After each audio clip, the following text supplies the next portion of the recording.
जळगावच्या केनोद येथे विवाहितेचा संशयास्पद मृत्यू झाला। सासू आणि नणंदेनं महिलेला गळफास दिला। मुलीच्या माहेरच्या नातेवाईकांनी आरोप केला। मुलीचा भाऊ आणि मावशीचा जिल्हा रुग्णालयामध्ये आक्रोश देखील पाहायला मिळाला।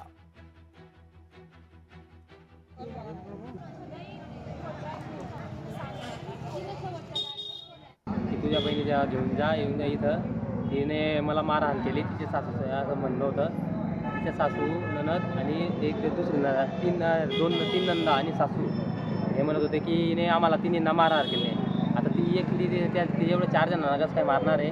ते तिकडनं बोलत होते की त्यांनी तिला मारहाण करून मला म्हणे तिला आता घेऊन जा इथून, नाही ही मरून जाईल म्हणे। तुझा फोन आला की तुझ्या बहिणीने स्वतः घरामध्ये कोणून घेतलंय म्हणे। कोणून घेतलंय तर मग माझ्या भाऊंना फोन आला तर काकूंनी बोलले त्यांना की तुम्ही त्यांना घर सुकवला म्हणे, आता ते कोणून घेतलंय। तर नाही म्हणे आम्ही आता चालू दरवाजापासून आम्ही कसं काय दरवाजा तोडू।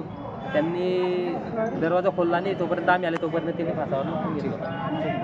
मारलं की काय केलं काय माहिती। आम्ही तोपर्यंत घटनास्थळी पोहोचले तोपर्यंत त्यांनी आम्ही दरवाजा खोलला म्हणे। तोंडावर मारलंय, लटकावून दिली तिला फाशीला।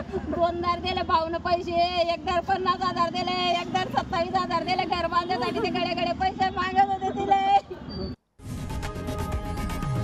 लोकशाही मराठी ऐका, पहा, जागरूक रहा।